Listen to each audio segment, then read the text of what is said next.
Hi, you wake up one morning and your GST registration is suspended. No filing, no billing, no business. And the reason? Just an address mistake. Not an evasion, not a fraud, just wrong place of business. But here is the shocking part. 90% taxpayer don't even realize that they are doing wrong. And in this video, I shall show you exactly where people go wrong, where is the real risk, and how to make your GST registration 100% inspection proof. सबसे पहले simple समझते हैं। Principal place of business का मतलब क्या है? वो जगह जहां आपका मेन बिजनेस चलता है और जहां आपके बुक्स ऑफ अकाउंट्स मेंटेन होते हैं। सुनने में काफी सिंपल लग रहा है, बट यहीं से सबसे ज्यादा कंफ्यूजन होता है। ये सिर्फ आपका शॉप नहीं, आपका ऑफिस नहीं, कोई भी रैंडम एड्रेस नहीं है। ये आपके बिजनेस का कंट्रोल सेंटर है। एग्जाम्पल से समझते हैं। अगर आप ट्रेडर हैं तो आपका ये शॉप है। अगर आप सर्विस प्रोवाइडर हैं तो ये आपका वर्किंग ऑफिस है। अगर आप वर्क फ्रॉम होम से काम करते हैं तो घर का एड्रेस भी वैलिड होता है, बट कंडीशन वहां एक्चुअल बिजनेस होना चाहिए। एक्चुअल कंडीशन क्या है कि बिजनेस ऑपरेट होना चाहिए।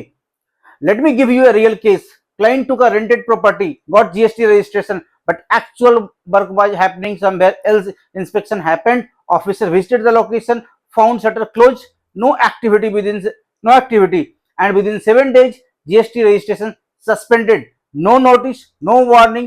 This is how serious this is. अब ध्यान से सुनिए, यहां से मैक्सिमम नोटिस स्टार्ट होते हैं और जो लास्ट मिस्टेक है ना, वो सबसे डेंजरस है। मिस्टेक 1, फेक और टेम्पररी एड्रेस। सिर्फ जीएसटी एड्रेस लेने के लिए एड्रेस यूज कर लिया। No stock, no setup, no काम। डिपार्टमेंट के लिए ये डायरेक्ट सस्पेंशन या कैंसिलेशन हो सकता है।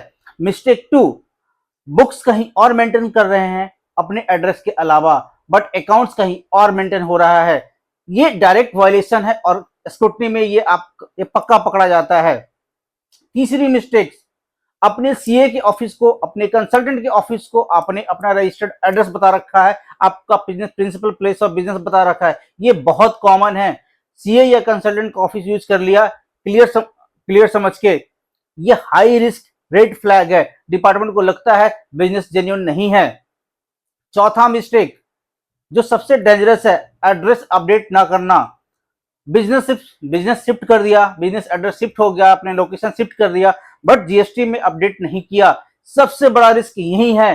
नोटिस ओल्ड एड्रेस पे आएगी, e way bill mistake, mismatch, inspection fall, और आपको पता भी नहीं चलेगा कब स्टार्ट हो गया। मैंने ये रियल इंसिडेंट्स देखा है अपने लाइफ में, अपने करियर में, जहां पे एक बिजनेस रेंटेड प्रॉपर्टी पे बिजनेस लेके चला रहे थे, लेकिन 2 साल 3 साल चलने के बाद due to the business requirement हमें बिजनेस शिफ्ट करना पड़ा। लेकिन बिजनेस शिफ्ट जब हमने किया तो address, principal place of address को अपडेट करने में थोड़ी सी देरी हो गई। इस दौरान हम तो वहां से शिफ्ट कर गए थे, लेकिन इस दौरान वहां पे जीएसटी का इंस्पेक्शन आया और 7 दिन के बाद हमारा जीएसटी रजिस्ट्रेशन को सस्पेंड कर दिया। तो ये बहुत बड़ा रिस्क। सेक्शन 74 का नोटिस भी आ गया। सोच रहे होंगे क्या डिपार्टमेंट इतना चेक करता है? आंसर है यस, और अब पहले से ज्यादा करता है। डिपार्टमेंट कैसे वेरीफाई करता है? फिजिकल इंस्पेक्शन के थ्रू वेरीफाई करता है, जियो टैगिंग के थ्रू वेरीफाई करता है, आधार ऑथेंटिकेशन के थ्रू वेरीफाई करता है, सिस्टम बेस्ड रिस्क ट्रैकिंग के बेसिस पे वेरीफाई करता है, और अगर मिसमैच मिला, रजिस्ट्रेशन सस्पेंड हो जाता है, फर्दर एक्शन स्टार्ट हो सकता है। तो अब सॉल्यूशन समझो, सिंपल और प्रैक्टिकल। आपका प्रिंसिपल प्लेस स्ट्रांग होना चाहिए। इंश्योर करो ओनरशिप प्रूफ, रेंट एग्रीमेंट। जिस जगह पे बिजनेस चला रहे हैं, जिस जगह पे रजिस्ट्रेशन ले रखे हैं, वो आपका खुद का है, तो उसके डॉक्यूमेंट्स क्या है, ओनरशिप प्रूफ रखिए। अगर आप रेंट पे लेके रखे हैं तो रेंट एग्रीमेंट रखिए, ओनर का एनओसी रखिए, इलेक्ट्रिसिटी बिल या यूटिलिटी बिल होना चाहिए, प्रॉपर सिग्नेचर बोर्ड भी होना चाहिए आपके बिल्डिंग के बाहर, और सबसे इंपॉर्टेंट, वहां एक्चुअल बिजनेस होना चाहिए। एक सिंपल रूल फॉलो करते हैं। खुद से पूछो, अगर कल जीएसटी ऑफिसर आ गया तो क्या मेरा सेटअप पास हो जाएगा? अगर आपका आंसर नहीं है, डाउटफुल है, तो आज ही फिक्स करो। प्रिंसिपल प्लेस ऑफ बिजनेस कोई फॉर्मेलिटी नहीं है। एक छोटी सी गलती बड़ा लिटिगेशन बना सकती है। जहां से पहले सच बताओ, क्या आपका जीएसटी एड्रेस 100% कंप्लायंट है या बस एडजस्टेड है? अगर ये वीडियो यूजफुल लगा तो प्लीज इस वीडियो को लाइक करो, शेयर करो बिजनेस ओनर के साथ, और सब्सक्राइब करो।